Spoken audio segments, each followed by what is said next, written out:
Guys, we've come to the final episode of the money mistakes that I made as an immigrant. And if so far this video has been very helpful, please don't forget to share these videos with your friends and tune in to my channel for more videos like this. If you are new here, please don't forget to see the rest of the videos and don't forget to subscribe to my YouTube channel, like, share, and comment. On this episode, I wanted to talk about one of the mistakes I made when it had to do with my expenses. One of the mistakes I made was not organizing my finance. So at the end of the month, I always knew that, I had some people to pay off. And if I feel like the information is too much to retain in my head, I would just write it on a sheet of paper and pay this person. Why didn't I just think that I could easily just put it in an Excel sheet? When people talk about budget tracker, that is what it is. Putting all your expenses on a spreadsheet to be able to monitor it month by month and not having expenses you can't even account for. So I was in such a pickle. Like I was in a situation where I just knew my major bills that were going out, of which I didn't even remember them every month. And then I had like a sum of money available to me at the end of the month. And sometimes I use it without even thinking. I buy things I don't even need. And then the money just finishes before the end of the month. And then I'm waiting so desperately for my next paycheck. And throughout that period, I'm broke. But then I started to put it in a spreadsheet and monitor this monthly.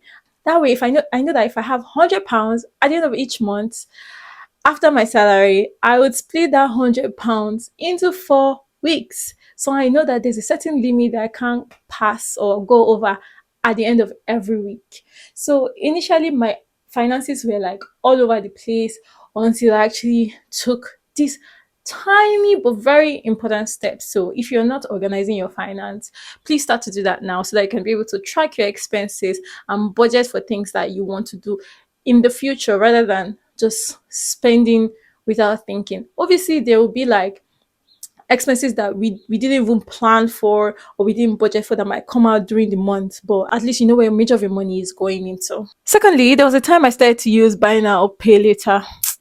As much as sometimes I see it's good to it, but it's really not very ideal, honestly. Don't buy what you cannot afford. If you don't have the money in your account, don't do it. I still fall victim for this from time to time, but I completely stopped it. This is actually a big scam, and I've actually spoken about it in one of my videos in the past about buy now pay later.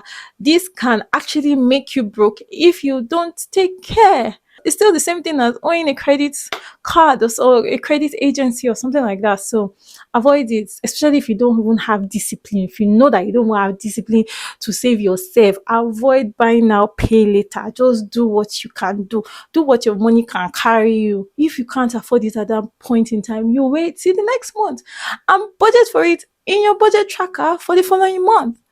Capiche? Finally, one of the mistakes that I made was I was paying myself last.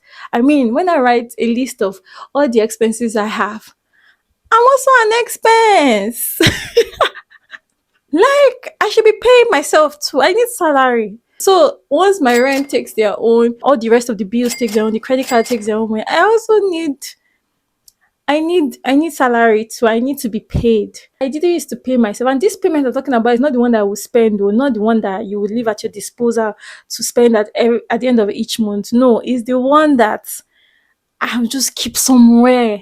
I am a bill on my own. I was not paying myself. This was it's funny, but it's like a proper mistake that I made. Guys, if you're not pay yourself, or you need the money.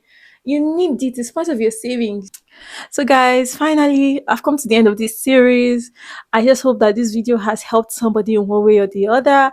And please try and work on your finances. Breathe life into your finances. Revive it from scratch. I know that life happens. I know it can be tiring, it can be exhausting when you have a lot of bills to pay. Things are expensive. There's world recession.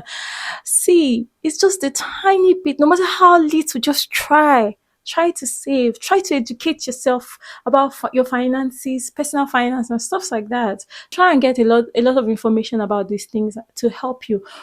Just ask yourself, what is your rich life like? And how do you work towards attaining your rich life?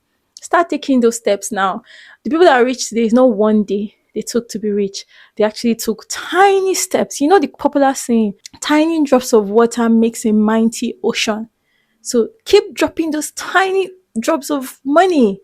It doesn't look like a lot right now, but give yourself a few years and it will be a lot. And not money that you spend though. Don't go and spend the money. So yeah, guys, I hope I've been able to encourage somebody in the best way possible. And if this is the type of content that you like, please do not forget to subscribe to my YouTube channel, like, share, and comment. And I will see you in my next video. Bye.